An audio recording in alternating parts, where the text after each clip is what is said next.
प्रियंका गांधी यांनी केंद्रीय मंत्री नितीन गडकरी यांची भेट घेतली। मतदारसंघातील रस्त्यांसंदर्भात ही भेट घेण्यात आल्याची माहिती आहे।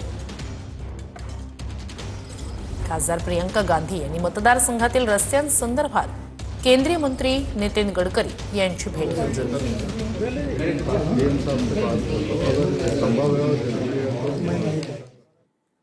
एक महत्त्वाची घडामोड आता लोकशाही टिकेल की नाही अशी चर्चा पाहायला मिळते असं सुप्रिया सुळे यांनी म्हटलंय। विरोधी पक्षनेते पदासाठी राजीनामा घेतल्याची शक्यता नाकारता येत नाही असंही सुप्रिया सुळे यांनी म्हटलंय। प्रज्ञा सातव यांच्या राजीनाम्यावर सुप्रिया सुळे यांनी टीका केली आहे। हे सशक्त लोकशाहीसाठी चांगलं नाहीये असंही सुप्रिया सुळे यांनी म्हटलंय।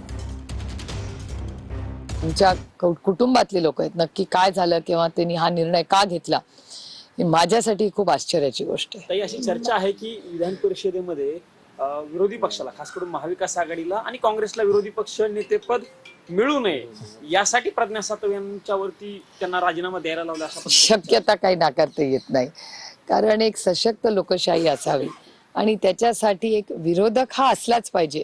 चेक्स अँड बॅलन्सेस हे असलेच पाहिजेत। पण हे दुर्दैव आहे की या सरकारच्या माध्यमातून जे काही दिसतंय आता, लोकशाही टिकेल का नाही अशी एक चर्चा दबक्या आवाजात समाजात, वर्तमानपत्रात, चॅनल्सवर ऐकायला मिळते। फडणवीसांनी आतापर्यंत फलटणकरांच्या सर्व मागण्या पूर्ण केल्या आहेत। रणजितसिंह नाईक निंबाळकर यांनी हे वक्तव्य केलंय। फलटणमधील सभेतून त्यांनी फडणवीसांचं कौतुक केलंय।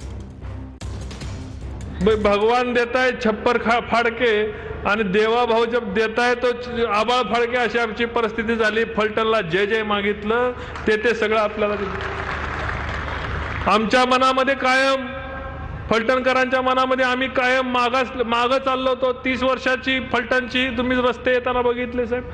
फलटण शहरामध्ये हे महिलांसाठी शौचालय सुद्धा बांधू शकले नाहीत। ज्यांच्या हातात सत्ता दिली ते श्रीमंत रामराजेंच्या काळामध्ये त्या बाणगंगा नदीमध्ये साहेब शहराचं गटर सोडण्यात आलंय।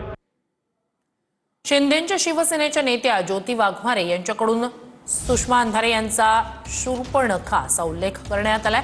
श्रीराम आणि लक्ष्मणावर शूर्पणखा कायम आरोप करत होते असं वाघमारे यांनी म्हटलंय। एकनाथ शिंदेंवर आधुनिक शूर्पणखा आरोप करतेय असं म्हणत ज्योती वाघमारे यांनी सुषमा अंधारेंवर टीका केली आहे।